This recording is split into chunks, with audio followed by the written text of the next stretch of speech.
Leeds United could do with getting a little bit of money in. Now, I know that we sold a lot of players over the summer window and we got something like £150 million in the door, but because of PSR and paying off all bills and all that sort of stuff, didn't necessarily work out the way that we wanted it to, and we hit PSR limits. But we're at the point where selling players means we can expand those limits, and whilst PSR is tight, financial stability is key, and making sales is going to be essential to us continuing to do things. And thankfully, we could have a huge offer coming in, because Leeds United are currently set to receive a £10 million bid for a player that we consider completely useless to us, effectively irrelevant.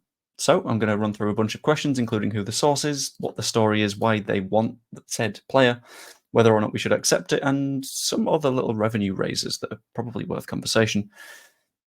And we've got to start with who the source is, because of course you're not going to trust a story if you don't know who is telling you the story. This has come from Florian Plettenberg, who is very well connected in the world of German football, and thankfully that seems relevant in this case, because it is a German club looking to buy Rasmus Christensen.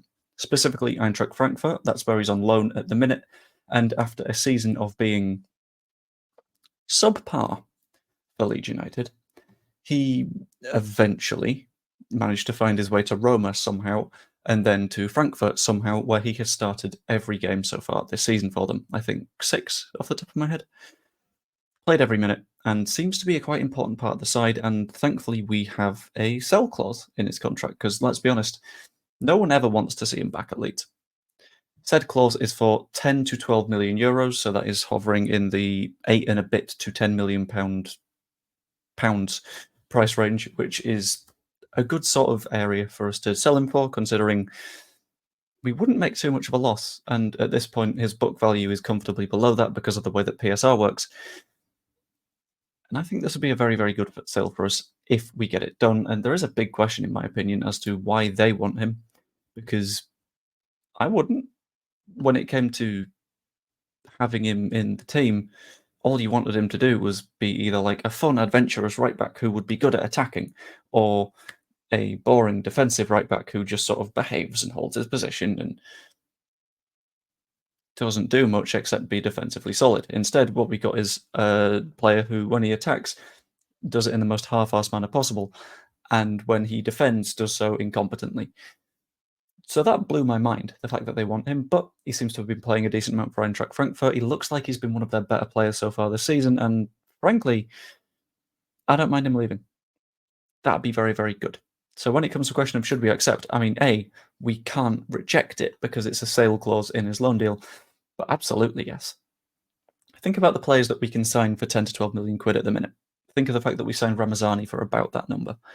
Think about how we signed Rodon for that. Think about the fact that Tanaka cost us £3.6 million. Players for championship clubs are not super expensive, because everyone knows that championship clubs don't have huge revenues coming into them, which puts you ultimately in a situation of, oh, okay, we're fairly chilled then.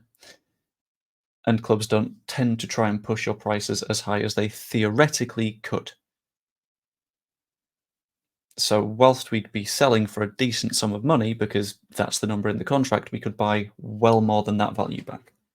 We could buy almost 3 Outanakas for a single one of Rasmus Christensen, and at the moment, looking at our squad, that is absolutely what we would probably need to do, because we're very low on central midfielders, we're fairly low on centre-backs, and selling Christensen means we can get a couple of players in without any significant worries. But this also teaches us some further lessons about other players and their contracts.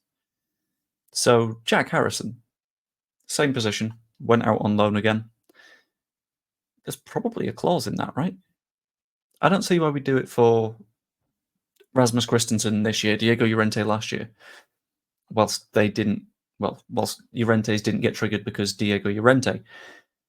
At the end of the day, these clauses keep popping up, and it tells me that Jack Harrison is very, very probably going to have similar in his, and he seems to be playing at an okay standard for Everton at the minute. So when it comes to making money, we do have other revenue raisers out there, including Jack Harrison, who I'm completely fine with the selling, by the way, because he has a contract until 2028. This summer, 3 years left. There is no depreciation in that value, realistically. And he's a decent player, and he's playing consistently in the Premier League, and I can see Everton potentially looking to sign him. But it's just a sign that there is a lot of potential value out there for us, and even if we don't get promoted this season, well, I think we will, but even if we don't get promoted this season, we've got a couple of players that we can sell before we start looking at the family jewels again, ideally. What I want us to do with this money is to change what the story is. Because the story right now is Leeds United have a very, very thin squad and it's really not good. The story could be Leeds United get £10 million for a player that we're not even using and can plan ahead for the January transfer window and really make an impact. Whether that happens or not, I don't know. Whether or not they actually do trigger that clause, I don't know. But that is absolutely the dream for me, because I know that we're in a position where we have a lot of growth and development to do. We have a lot of hard work to do for the rest of the season, let's be completely honest. And it doesn't even need to go to transfer fees. Think how far £10 million takes you when it comes to wages. Get a player on 20 grand a week. 10 million quid covers them for 10 years. And odds are, if you're signing a free agent, you're only giving them 12 to 18 months on a contract anyway. This is a big opportunity for us to completely change the story around Rasmus Christensen. Turn it from lone player that didn't do well here and ultimately took his work elsewhere and just sapped money out of the club and got us relegated to, yes, he did that, but the owners and management team were able to take it, twist it, transform it, make a little bit of money, and at the end of the day, improve the squad as a result of it. Now, I'll be completely honest. If at the start of today I was to tell you that something Rasmus Christensen is about to do would improve the Leeds United squad, I'd say you've gone mental. But in this current situation, I'm feeling fairly comfortable on that. But as always, this is just what I think. Let me know what you think in the comments down below. Like the video if you enjoyed it. Subscribe if you're not yet. I've got a hell of a lot of people that watch my stuff that aren't subscribed, and I'll be honest, since it's not the transfer window, that subscriber number is going down and it's making me real sad. So if you could bump the button, that'd be fantastic. You can also become a channel member. You get videos like this one way early. I'm recording this at 9 minutes past midnight at the minute, and I will be uploading it at, I think, like 7:30 in the morning.